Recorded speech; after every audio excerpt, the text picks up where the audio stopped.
Hello and welcome to another episode of the TheSNCPodcast. I am your host, Folashade Anozie.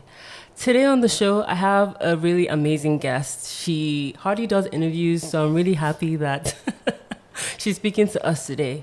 Her name is Mimi Bartels, and she's the general manager of FilmOne Studios, which is part of the Filmhouse Group, the largest premium film distribution production company in West Africa. She has over 14 years experience in story development, film production, media, brand management, and alternative investments. Among other notable efforts, Mimi spearheaded the distribution of 60% of the all-time top 10 box office releases in Nigeria. Her first ever story was developed for a comedy film franchise, Fate of Alakada, which was the second highest in box office for the year 2020. And she produced her first film, Kambili, The Whole 30 Yards, which became a Netflix favorite. She has produced over 30 commercially successful films, and titles released under her reign have spent at least 2 weeks minimum on the Netflix top 10. Mimi Bartels under FilmOne Production Studios has 32 AMVCA nominations and 1 win for films produced and executively produced. Mimi, welcome to the show. Thank you.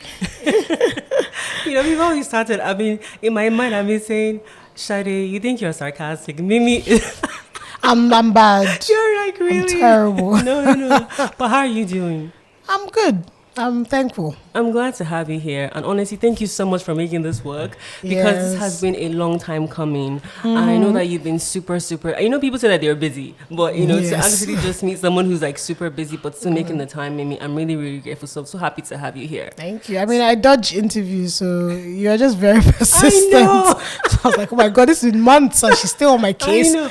But in your mind, did you say like, isn't she going to give up? I genuinely felt you would give up eventually, but alas. So honestly, it was your persistence that made me make out the time. I'm so glad. You should definitely keep that about yourself. Thank you so much. Thank you. So how are you doing? Just happy at this point. Considering how Nigeria is, you're happy? It's weird, right? Yeah. It's very weird, because I was having this conversation with my husband where I'm like, dollar is crap now. I know you earn in external currency, but when they convert it, you're still okay. But like, I'm not making as much money as I want to be making, but I'm happy. Yeah. And I'm just thankful. Yeah. It's weird. No, I think happiness and thankful, those are two good things. Because, the people who make a lot of money and they're not still happy and thankful. So it's good to have all three. Happy, thankful, and, Yeah. So I know that you were on vacation. So do you feel rested and energized for the rest of the year? See, technically, I can't do vacations in my seat. It's weird, because I actually went for a training and I said I'm going to take some days off and just chill. And every time I attempted to chill, I would get that message, I know you're on holiday, and somehow I ended up doing meetings. But I do feel rested. I think just something about geography, just leaving a certain environment and then the mall was like 2 minutes walk from me, so retail therapy, if anything. Yeah, I'm really glad to hear that, because I know that you, like I said, you've been super busy. So it's really great to hear when people like rest. And it's true. There's something about Nigeria that once you just leave sometimes, you get some time to refresh, rethink, and just come back, feeling ready to hit the ground again. But guess what? Third day, I was like, man, when am I going back? Right? I know. Isn't that like, it's kind of a weird relationship? It's very weird. And I think, I don't know if I can live anywhere else at this point. Like, I'm open to it, but I don't know. There's just something about home. I can't explain it. I know they say home is where the heart is, but there's just something about Nigeria. Once you land, it's like, but then you just hear, you're like, yeah, my people. Exactly. Yeah. So that's cool. Now, you've been the general manager of FilmOne Studios for almost 8 months now, right? How has that experience been like for you? I was like, who told me to take this seat? I was happy on my desk. But to be honest, I'm glad I did it, because I'm opening more doors than I didn't realize I was opening. I know I do things, but I try to be intentional about what I do. But I realize that we aren't taking the youth of Nigeria as seriously as we should be taking them. And being in that position has helped me. My company already did take the youth seriously, but I think now, because I think with Nigerians, once there's a heavy title behind your name, you now get taken more seriously as it is. So now I find I'm opening, or I'm trying anyways, to open as many doors as possible. So I end up doing, like I said, I don't like panels, but if I find out like it's a panel that is like focused on like the youth, I attend it. I make sure I make the time out for it. I already had the same workload anyway, if anything. Now I'm sitting more on a desk in comparison to me being on set as I was before. I still dress as comfortably as I like, so I'm thankful for that. But just the possibilities of Nigerian content is amazing, like since that period. And then I didn't realize the overwhelming love as well that I received. So I think it's until like you leave your desk and you come out into the world, then you kind of understand what people expect from you and how much you're even making an impact. I didn't know that. So if I didn't take that position, I probably wouldn't have ever known it, if anything. Yeah. So yeah, I feel good about it. I'm really glad to hear that. Yeah. You talked about the youth. You know, lots of people talk about, you know, the youth are important. You know, I'm part of the youth too. My company even had an event last week, and we were focused on youth and security and you know, culture and creative. So for you, what does it mean when you say the youth? What does that mean to you, and why should we even take them seriously? Anybody below me at this point is a youth. So I'll give you an example. So in my office, I've had, to be honest, most of the people on my team are below like 28 years old. In fact, 80%, actually, what am I saying? 90% of them. I think just me and one other person in my team. And that's not even talking about the whole office. These three films, or let me just remember the films, Aki and Popo, Ghost and the Tout to Battle on Booker Street, they all had influence from people below 25 years old. Aki and Popo, he was actually an intern at that time in my office, and we're doing a call for proposals. Like, we're about to make this film. Can we get a call? Can we get stories in? And this intern was like, oh, can I, put my leg in? And he ended up getting the bid. Like, the producers were happy with the story direction that he did. And that ultimately did 130 million in box office and went onto Netflix. And then he went further. The other guy, and that one was through Instagram, like, he was just bugging me. I was like, God. Honestly, persistence does win me. I will not lie. He just kept bugging my life. Brought him in as an intern. In fact, he was even living in Calabar. And he moved to Lagos just to intern. And then we ultimately kept him on the team.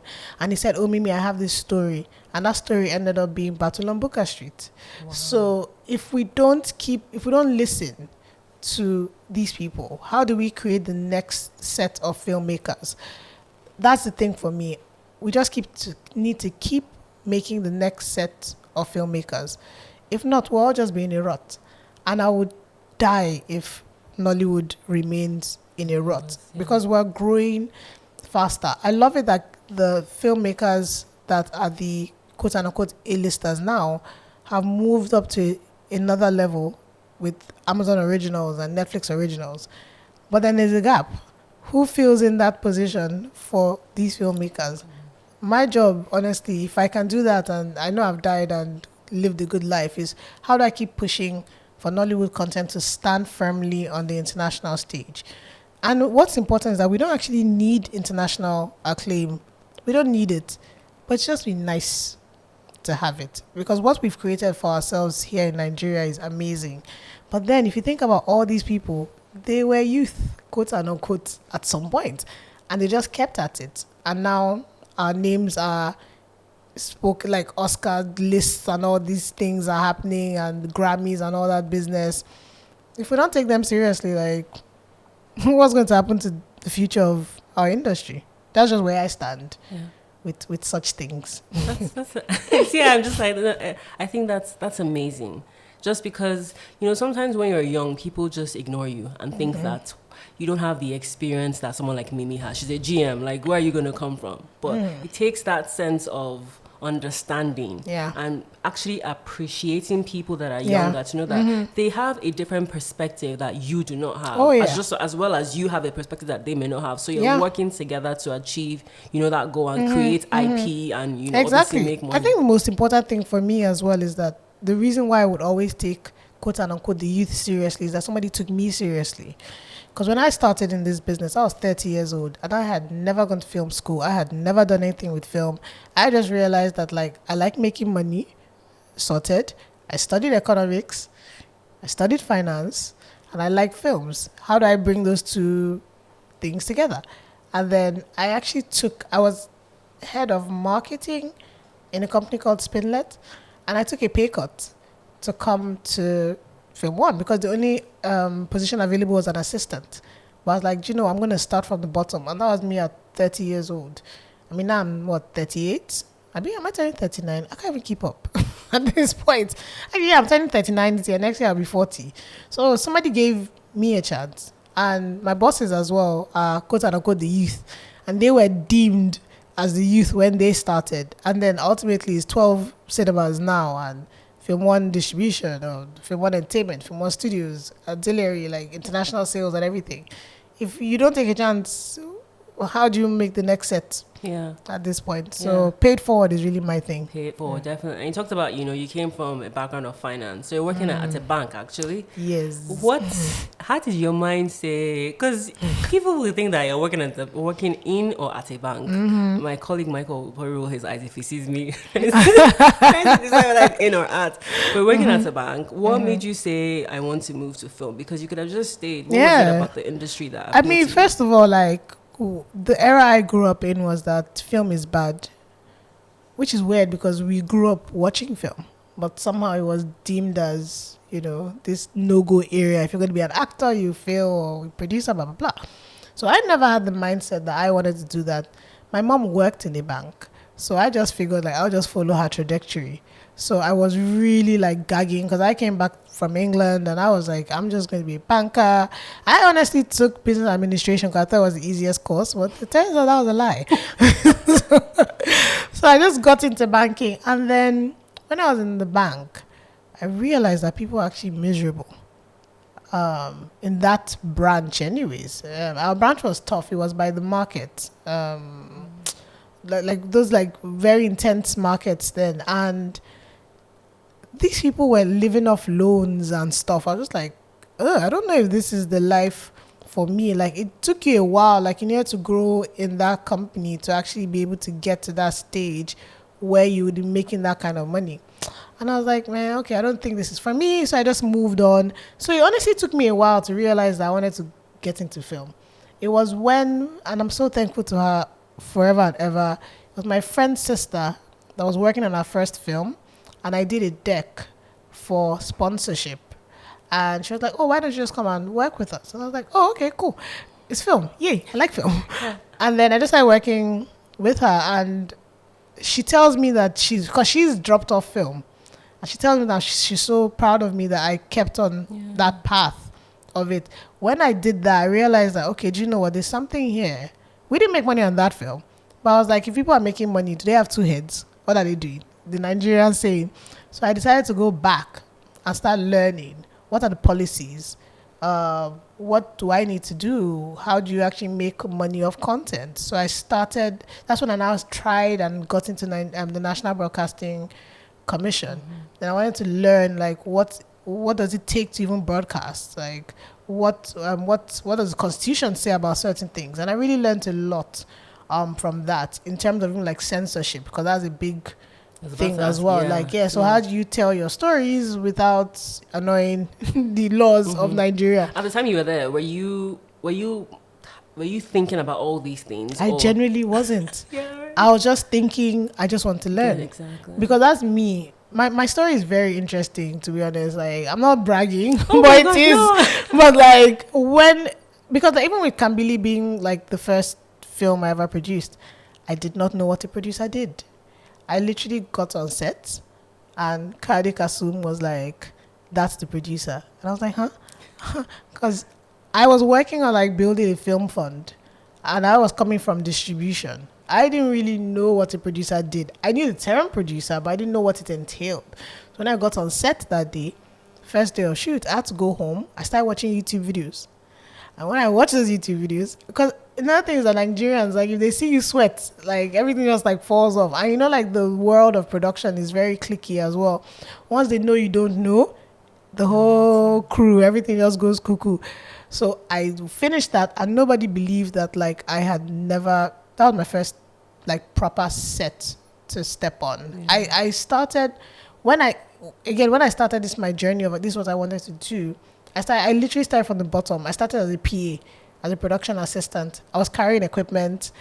In fact, funny enough, the very first set I worked as a PA had Captain Dexy, as he's known now, as a cam operator. And Jagun that just came out on Netflix, he's the DOP for that now. So it was interesting that our careers, I grew to be this and now. And he directed the first FilmOne original. So like I've been going on this journey for a while of just like learning, because I didn't really know that there was a school I could even attend. I never heard of PEFT or anything like that, to be honest. So just going down that path of like going back to learn. So I learned all of that, learned, and I said, okay, do you know what, it's time. Yeah. And why did you choose to go to Spinlet? What was it about the music industry that made you say you wanted to? Yeah. This is just embarrassing at this point. About that, yeah? No, because my husband moved to Lagos, and I was like, I need to get a job so I can bring my husband in Lagos. I wish it was like something very ambitious. Yeah. Because my friend, because I was at NBC at that time, I was happy, you know, like because I honestly got comfortable. Because that what's it called, the extra code, it's comfortable. I was happy. I was like closing work at 2 and everything.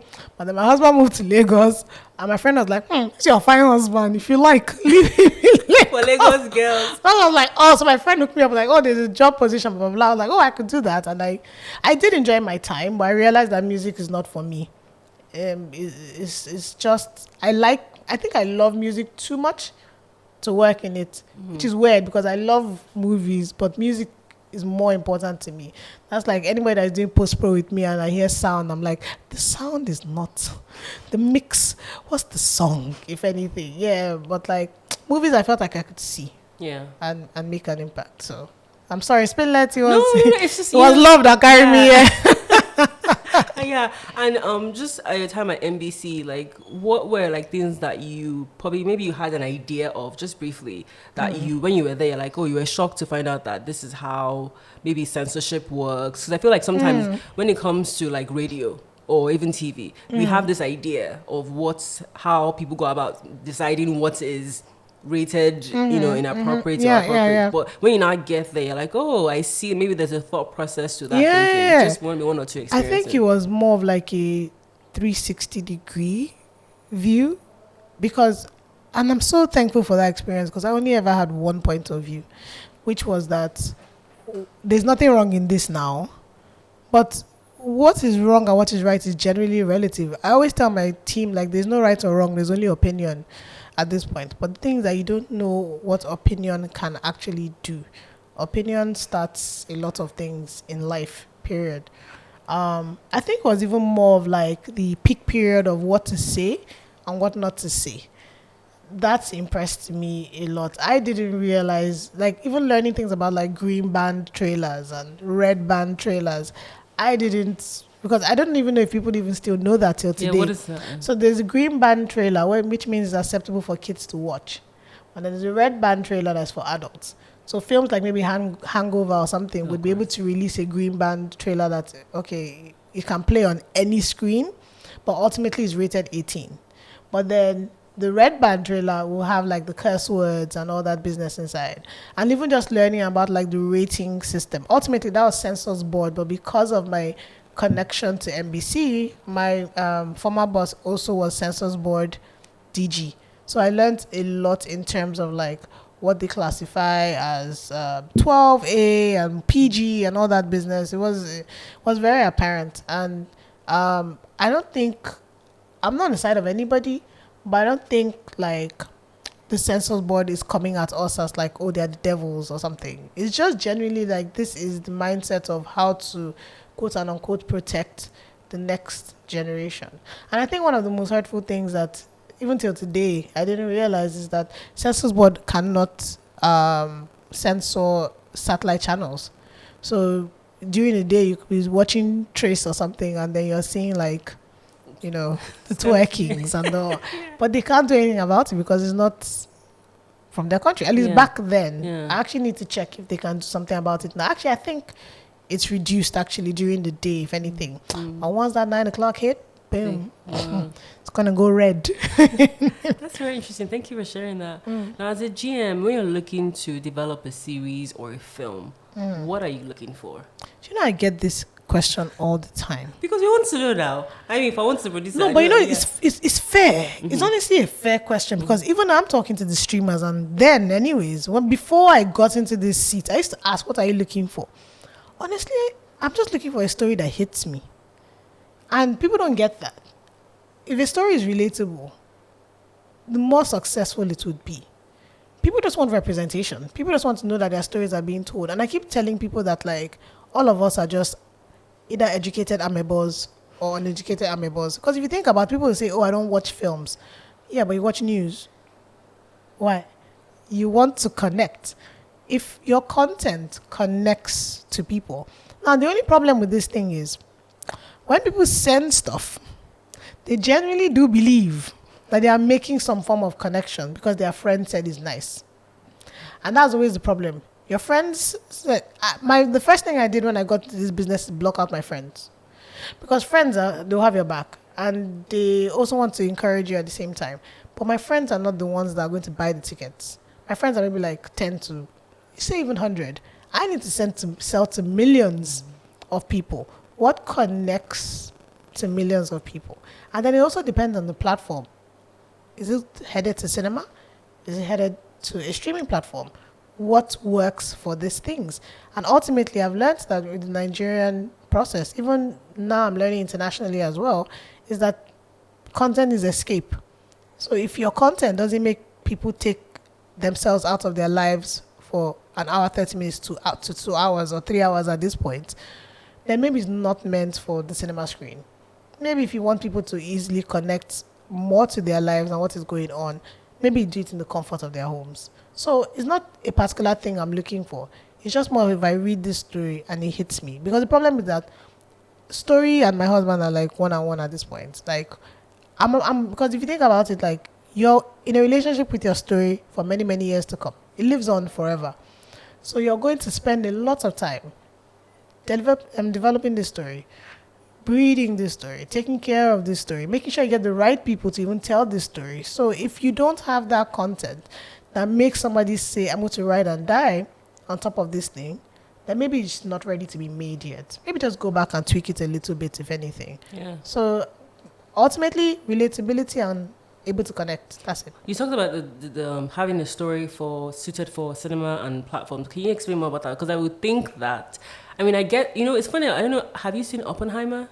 I haven't yet. I'm seeing that today. Oh, really? Yeah. Cool. I must see it in the IMAX. If not, what's the point? I saw a couple of reviews that said that it wasn't suited. They shouldn't have been a movie. It should have been a series. So is that what you're talking about when you say, like, maybe some stories are not best? No. So I'll give you an example. I don't know many people that would want to watch the Avengers in their houses.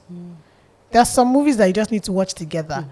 I'm having goosebumps about it now, even though I'm a DC fan. And I feel like this content is going to haunt me one day at this point. But when I was in that hall and the last Avengers, and you heard, what's that guy's name? Hawkman's voice saying, on your left. Captain on your left. You're so the hyped. hall went, if you don't have goosebumps now as I'm saying it, the hall went insane. And then Chadwick Boseman steps out of that. In your house, I guess be slapping the pillow. Like, you know what I mean?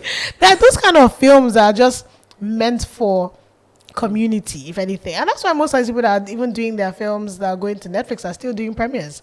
Because you still want to have that communal, feeling, if anything. And to be honest, that's what people don't get. Cinema is community. I don't think people get that. People actually go to the cinemas just to connect. You want to hear that random guy that's going to do that random commentary, even though it's annoying you, but last you still laugh, if anything. Yeah, so like there are some films then that you just know that this mood, you need to be in your house because you're probably going to cry like a baby, or you're going to need to pause and just like, man, what just happened, if anything. And there's content for that. Content is so, like, you're not going to say like the skits you watch on your phone should be on the cinema. Everything has its place. And because if skits were in the cinema, it won't work because we tried it. So it's all relatable or relative at this point, if anything. Yeah. Thank you for that. That's well said, and it made me also think as well. Now you're in the business of making commercially viable movies. Yeah. I have salaries to pay. Exactly, right. But what about if you come across a story that maybe you think is not going to be commercially viable, but you feel like the cultural or societal or educational impact is there? Are you going to go ahead with it? Oh, yes, definitely. Is there room for that kind of movie to be made? Every studio has a slate. Mine is broken down into blockbuster, mid-tier, low budget sometimes as well. I'm missing one. Maybe during the course of this, I'll remember. Then movies tentpole. Yes, that was it. Tentpole films just mean like those are the films that you know is going to like make the company or the studio like a huge amount of money. Disney will always have a tentpole film with their Marvel, films and everything, but they'll still do a Queen Catway or something along those lines. So the truth of the matter is like, not every blockbuster film can tell a Nigerian story. So there are those films that you need to actually pass on culture or knowledge or just even a message, period. And I feel like Beyonce Steven does that a lot with her films. They're not blockbusters, but when you watch it, something will just hook you inside. I like to call that thing the Tyler Perry effect, if anything. Because I don't think Tyler Perry sets out to make commercial films. I think he just sets out to just pass a message to these things. But he's going to make sure you have a good time. And he has his audience, if anything. So I would always work on films that, one, I understand have their audience. I don't understand Yoruba. Although I'm married to a part Yoruba man. We'll discuss that one later on the site. But my latest film that was just released was a collaboration with Odunlade, with Orisha. Once I saw the story, I was like, nah, this is it. I understand that it can be commercially successful, but the story that was being told was just so strong that I was like, I'm going to jump on this. I don't understand the language, I don't understand the culture, but I understand that this film is going to make an impact on the Yoruba culture. So we jumped on it, if anything. There are films that we've distributed, Imofe, that went to cinema. Everybody would say, oh, it's not meant for cinema, but it was a message that just needed to be passed across. And it was even interesting to just see that Nigerians are doing very creative kind of content, if anything. So, and to be honest, commercially based is very relative. People don't get that. Commercially based is not always 600 million naira films, because you have to now quantify what the actual financial budget was in comparison to the return on investment that you got. So there are films that like you probably shot for like 5 million naira or something, but then you're selling it off for $40,000, but then it's not deemed as a blockbuster, but it's been commercially successful. And I think that's the mistake that people make all the time, that people think that commercial success is tied to opening weekend, 200 million or that. No, it's simple math. What did I put in and what did I get out? There are some guys in this industry that are just festival names. They make films and they go the festival route and they make their money. In fact, they even look better than me. That is like releasing in the cinema and stuff. So it's and I always ask people, what do you deem as commercially successful? What do you deem as success for yourself? If you want your name in lights and you get it, that's success for you. If you just want to be able to say, I can even make film, period, then that's success for you. And I think that's what people confuse a lot of the time. Yeah, I think because, the metrics for measuring success is like, either it's one outlandish idea, and if you have this metric that you feel like you, for example, you said, my metric is $50,000 if I put in 5 million naira. People tell you that you're not dreaming big enough. There's this need for us to always think that we, like to dream the biggest of the biggest, and maybe that's not what you think is success, but you feel forced into that, But if you check it, that person's dream is probably even not as big. even what they deem as their biggest dream, you're like, really? This is it? Okay, probably need to dream some more, my love. So everything is genuinely relative. And I feel like people just need to stop comparing themselves to all these things. Like, it will happen ultimately. I mean, even if you check like Quentin Tarantino's stories, like he started from like low budget stuff, and like now it's more of like when it's your time, just do the work. I always say, I know some people just want the quick fix, and to be honest, it's our culture to want the quick fix. But guess what? All these people, I mean, look at it now. Like Femi Adebayo, he just believed in himself and did a King of Thieves. Now his next huge film is a Netflix original. Yeah. That's a 1 year. And to be honest, I know he was probably knocking on doors for people to even believe in that first film. We did not know that movie was going to do 300 million naira in box office. And he ultimately did. And that man has been putting the work for years. I mean, even his dad. I didn't even know his dad was Ogabelu.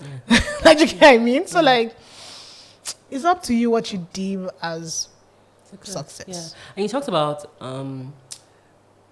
some movies that you see or you hear or you read about and you say this has to get done. But have you ever had this experience? Because I was reading about, I think it was Get Out. I'm not sure, either Get Out or Us, one of them. And the producer said that when the script was brought to her by, what's this guy's name again? Peel. Yes, exactly. Yeah, exactly. I forgot his name. Key Peel, right? Yes, one of them. They're together, right? Yeah. Jordan Peele, I think his name is. Thank you, Jordan Peele. Yeah, thank you. Yeah. That initially she didn't understand it, but she appreciated his vision and the fact that he had his numbers and all the information that he wanted to pass across. But then as the movie started getting made, then she understood it. So have you ever had that experience whereby maybe something doesn't really make sense, but then as it progresses, you're like, oh, I finally get it? All the time. Honestly, people don't realize this about me, but I don't really listen to pitches. I want to know you as a filmmaker. Once I see that, like, you have a passion and a vision, sometimes I'll make sure we find a project that we can work on together. Because when I saw Kambili, honestly, maybe Cardi will kill me today. He did a very lovely deck, but I didn't read the deck. I read the log line. I just opened the deck and I read the log line and I said, I'm in. And I just started like, we need to fund this film. So, I mean, after I went and read, because there was a whole script and I was like, oh my, we need to get into script development and all that business. So it actually does happen.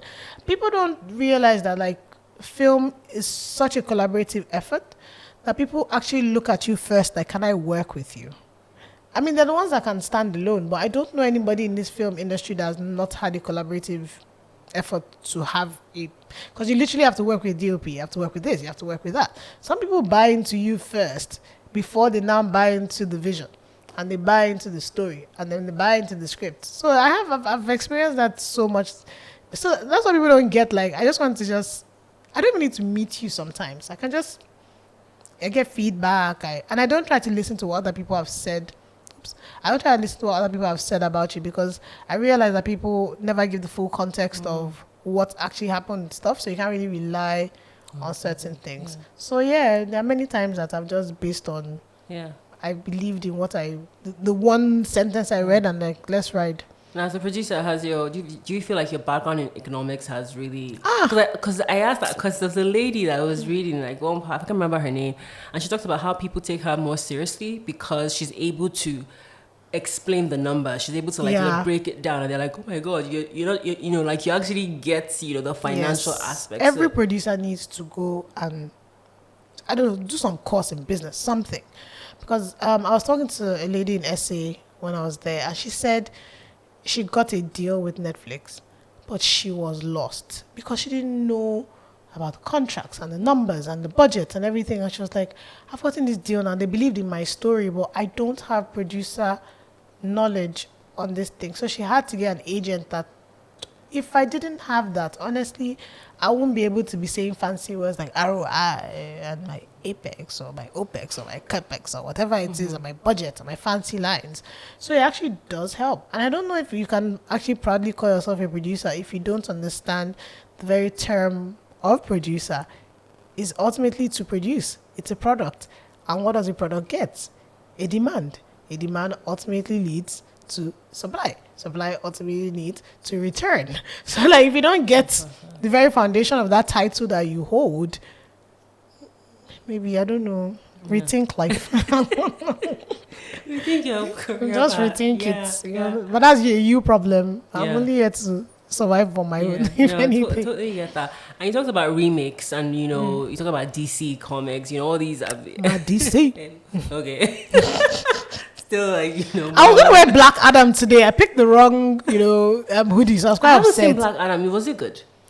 Because all these comments are people like it was not good. It was good. I mean, It could be better. do you know what? Now that I think about it, I enjoyed it. Let me not lie. I'm just sad for DC in its entirety because every time I feel like I go into the cinema and I enjoy it, I just want to see comments and I'm like, but what did I watch? But I enjoyed myself. Not like, is it fair? I haven't seen it. No, you should. I won't lie, it was a fun watch. DC just saddens me. I'm just sad. But we'll get there. You will get there. Don't you have is it James Gunn you have now who's like running your... Yeah, so while looking at him, you don't even know. Oh my days. God. We're looking at him with side eye. well, I'm praying for that. He's probably turning his bed now because what Mimi Bartels is talking about him. He's hearing it. He's probably hearing it. But yes, you're saying about remakes. So remakes. People have criticized how there's so many remakes, so many reboots. I mean, FilmOne had, I think, Domitilla, right? Yes. So do you feel like with all these remakes and reboots, it limits the opportunity for original content to actually shine or come through, or to actually be received? Because as a filmmaker, if you're going to a company or a studio and they're like, this is not Domitilla, did you ever see Most Wanted? Nigerian movie. I would actually like to see a remake about that. Yes. Well, anywho, to my question. Yes. Yeah. Something is happening. It's not me, but I know that something is happening somewhere. Cool. Yes. That's exciting. Yes. This is my question back to you. If remakes are not, how do I put it? If remakes were not working, would they continue? I mean, no, you don't have to answer. Okay. Because okay, go ahead. Lion King, how much did he make? Little Mermaid, how much did he make? Akia Papa, how much did he make? As soon as people stop watching remakes, then remakes will stop. The truth of the matter is, intellectual property, it is what it is. It is intellectual property. When you own land, you can build on that land 10,000 times over. You can break the house, you can do it again. You can refurbish your house. Either way, it's still the same house because it's your property and you can do what you want. Now, with intellectual property, ultimately, if it's tested, I'm going to go down that. It's like asking your friend, like, oh, should I buy this drink? Have you tasted it before? And your friend goes, yes, I like it. And then if they've not tested it before, they're like, let's try. That's really what original content is if you think about it. But intellectual property already has a name. Another thing is that, you remember that it's intellectual property, so you want to keep earning money on it for years and years to come. The only problem in Nigeria, we don't have merchandising down to a T. There are many other ways you can actually make soundtracks. Barbie. Get me started on Barbie. My whole office was pink for a long time. I was like, dude, really? And I don't like pink, but I had to ultimately I think I even did pink nails that week. Oh my God. Because I was somehow influenced and I didn't know when I picked pink. And I was like, how did I get Isn't pink it my weird? nails? That's what I'm saying. So like, at the end of the day, like, intellectual property, it is what it is. People always say leave it alone. But people don't realize that that's somebody's hard work that they've created.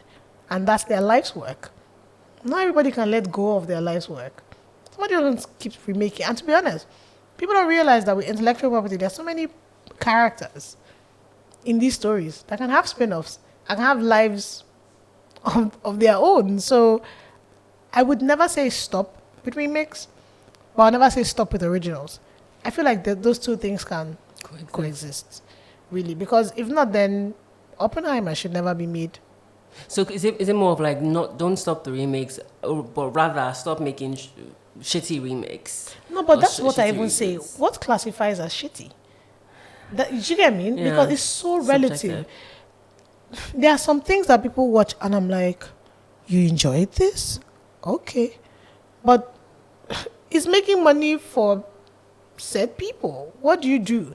So what you're classifying as shitty goes to make $1 billion, so 500 million. I mean, people think that Barbie is like trash. It's weird, but then I've seen people that have said Barbie is fantastic. I know. That's what I'm saying. Like, art is so subjective.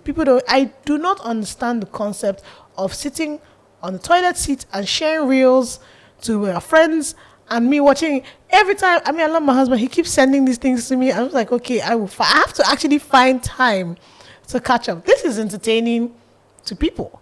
There was a time in Nigeria where like those text messages you get of 15 naira for a joke per day. Do you know how much money that was making for vast companies? Mm-hmm. But look at you just rolled your eyes. But some people were gagging for it and paying for it. Sure. So this thing that we keep saying is shitty is a studio head rubbing their fingers and hands together saying, let's make another shitty because one. They've done their research to see that there is an audience for exactly. that. If you think about it, the only remakes that don't get made are the ones that flopped. Yeah. Like if it did well, Tibaja is your own. Yeah. We'll do another one. Yeah. We'll do another one. That makes sense. People don't look at it that way. That's the problem. We definitely don't, because it's like, particularly when it comes to like IP, you feel so like, for example, for me, Lion King, I felt that the original should have just been left the way I didn't watch I haven't seen the live one, if any. Yeah. Exactly, but the studio did not die. Mm-hmm. Things still happen. Do you get me? Like, it's just and that's why I keep telling people that. So when somebody say I don't like this thing, I just say, oh, you're not my audience. There's an audience for this thing. So people keep focusing on what they like. I'm in the business of focusing on what the general public likes. Mm-hmm. So people that are gagging for no remakes, why did you do Matrix Part 4? Why is John Wick still going? Why is Fast trying to go to 11? 10 was a good round number. I've only seen up to 1. I've not even seen 2, 3. I stopped at 5. I couldn't keep up. I just couldn't. Yeah. Even at 5, I was like, I think I was even drunk. Maybe I went on a date. Something shared this thing. But it is what it is. Content is relative, and people don't understand that. And I think there's even also room for introducing that content to new audience, like Lion King, for example. Yes, the younger generation probably wouldn't have seen. Thank you. I was going to say that because, like, my son, that's what he's grooving to. Like, he sees some, and he's like, "No, I want the one that they are walking and they are real." I'm like, "Wow, exactly. You're putting disrespect on this cartoon right now. Did I raise you right?" No, but ultimately, you get there, but it's reintroducing. Because think about it, how many people are still buying their kids Barbie? I can't remember the last time I've seen a doll, a Barbie doll. I've seen dolls with kids, but I can't remember. Now, sales are like off the cover. Yeah. If somebody's intellectual property, let them eat. Yeah, definitely. Should not be angry. Yeah. If you don't want, don't watch.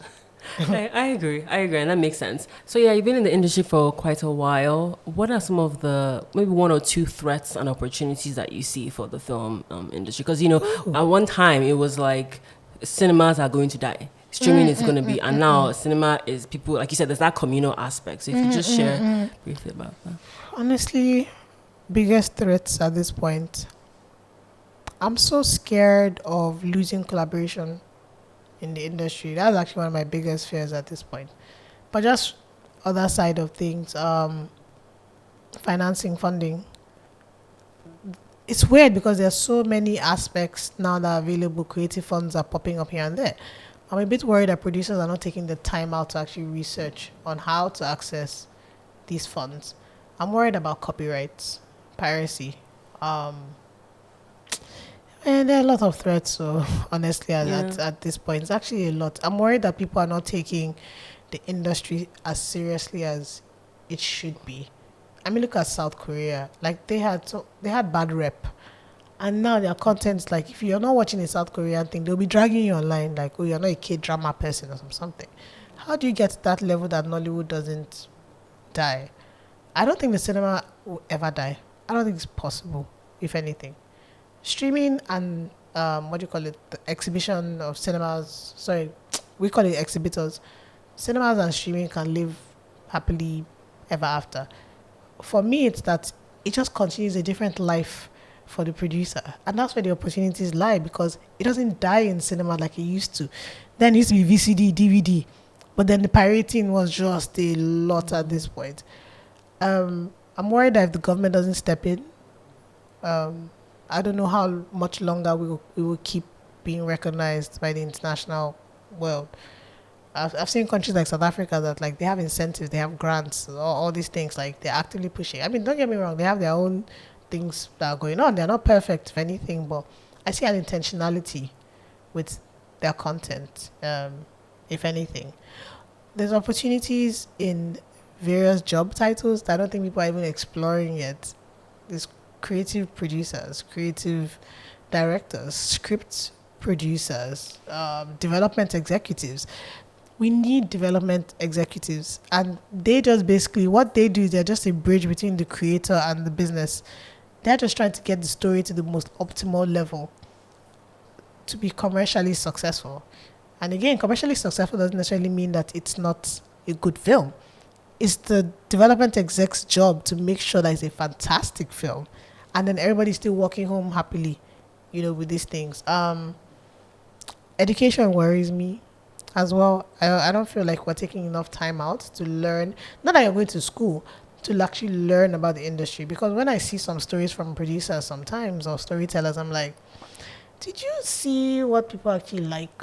Not that you have to tell this kind of story. It's just more like there's a pattern. Try and study it, and then see what you can use from that pattern to create your own original thing. But nobody thought that like King of Boys would make that much money in the cinema because it's a political drama really in itself, and then ultimately it became a movement. Oh my God, does it actually say movement? Okay, army, if anything. So like if you don't, and that's somebody that directed Wedding Party. That's a romantic comedy. So if you don't see the opportunities that lay, how we grow at this point. But there's so much. We're not even tapped into half of what, even with audio visual, like in terms of even just like the DOPs, man, we need more. We actually need more. I know that we just need more. We need skilled. Like that's my biggest fear actually, that we don't have the skills. We don't have the story skills. We don't have the technology skills to match up with the global audience. We've been doing it for a very long time. I mean, living in bondage. Hello. We've been there. But the problem now is that the audience have become so educated and so exposed that they want to see this in the films that they love. People don't even realize that on the whole African content, how loyal Nigerians are. I don't play with my Nigerian audience. I really try to give them what they want. But the problem is that they don't even know what they want sometimes. It's my job to actually create what they think they would need. I don't know if that's deep, but sometimes you feel like you want something else, but actually that's not what you want. Yeah, so. And then when you watch, you're like, it's fun, if anything. Yeah, so like, I just genuinely want to keep giving people the best of what they deserve. I want people to know that they got their value for money or value for their time. Their time is more important to me than their money, because I feel so bad when I feel like I've wasted somebody 90 minutes. Or I can't please everybody, but if I can please like a lot, then I'm good. But the skills and training, that's the most important thing. That is a threat and also an opportunity for our industry. We need people passing down knowledge more intentionally. And also getting paid for it well. Because, it's one that thing. Ultimately, that's what people don't get. It comes hand in hand. Because people that I know that have learned as apprentices, the money that they're getting now is penning me. Because it's me that has to pay them. And I see it and I'm like, oh my God, that's how much you're earning now based on the project when you were just starting as a PA. They took the time to actually get the skills. What I know in this life is that if you have the skills and you have the talent and you have the good attitude, that money thing will just come. That's what I've noticed, if anything. Yeah. All right, so let's go into the fun random questions. You ready? Drop it. Okay, first question is, if you had the power, which movie sequel would you erase from history? Hey! This is controversial. But Frozen. I've not seen that. I didn't get why there was a part 2. I mean, the songs are banging, but like, kind of felt like we could have left it alone. Part 1. If anything, yeah. Okay. All right, second question. 2 things people don't know about you. Wow, okay. I take Taekwondo. And I'm not a fan of jollof rice. Not many people know that. Controversy, I know. I don't want to make the headlines now. Okay, third question is your favorite TV series. Whoa. That's not fair. That's like choosing between my pickings. Good Lord. I don't even know what to answer. That's a tough one. Can I say my genre, which is Korean drama? Okay. And if I had to pick, This is a tough pick. If I had to pick, it would be Hotel de Luna. Okay. That series blew my mind. Like, it had everything: fantasy, adventure, drama. The writers, God punish them wherever they are, because they just changed my life, if anything. And it was a female lead as well, and I rarely see that in. Oh, yeah. Just thinking about it gives me goosebumps. Okay, but yeah. let's go. Fourth question is best piece of advice you have received. That I've received. This is weird, but my former boss told me that he thanks me, but he will get to the top climbing on my back. And I was so happy he told me that, because it made me understand that he wasn't saying it in a malicious way. It made me understand that I was doing more, and ultimately, as I let him rise, I rise, one way or the other. And I'm always telling my team that, like, thank you for making me shine. I'll climb the top on your backs. And I've realized that there are people's now they are climbing off people's backs as well. And the one I hold dearest to me is there's no right or wrong. There's only opinion. I think that's one of the best advices I've ever got in my life. Because if I keep looking at it like I'm right, I can never understand why that person thinks that they are right. I will always deem them as wrong. So there's nothing, because I always tell people that in some cultures I'm hot, and in some cultures I'm committing sin right now. My skin is showing. There are certain cultures that don't allow that, but in some certain cultures I should be showing more skin, really. So there's no right or wrong. There's only opinion. Okay. Yeah. Final question is, what was the last film you saw? You're just you're putting me inside trouble. What was the last film I saw? Hey, this is actually a problem. I think it was a romantic film, because I went on this journey that I want to watch romantic films from 50 different countries. So I can't remember what it was called. It's a Turkish romantic film. Okay. I feel bad now. No, it's fine. At this point. No, it's fine. But I remember the last thing I watched. Okay. If that helps, which was Amazon Prime's Good Omens. Okay. I love that show. If anything, what was the last film I watched? This is bad. It's okay. No worries. It's not okay. It's bad. We can talk about it. Yeah. Oppenheimer will be my last film. Yes, when I watch it today. I'm going to ask you how it was now. Any closing words, Mimi, before we wrap it up? Yeah. There's no savior, man. There's no savior coming. So if you keep waiting for that savior to come, nothing's going to happen. Ultimately, you just need to do you, and then whatever you find on your path that helps you get to where you're going to, then that's it. And I think that's my one advice to the younger people, because I'm a youth myself. Yes, so the younger people, that there's nobody that is coming to save you. You literally need to put in the work. You need to show that this is who I am and this is what I've got. And I always tell people that nobody can dim a bright light. If you're meant to shine, there's no rock that can hide you. Last.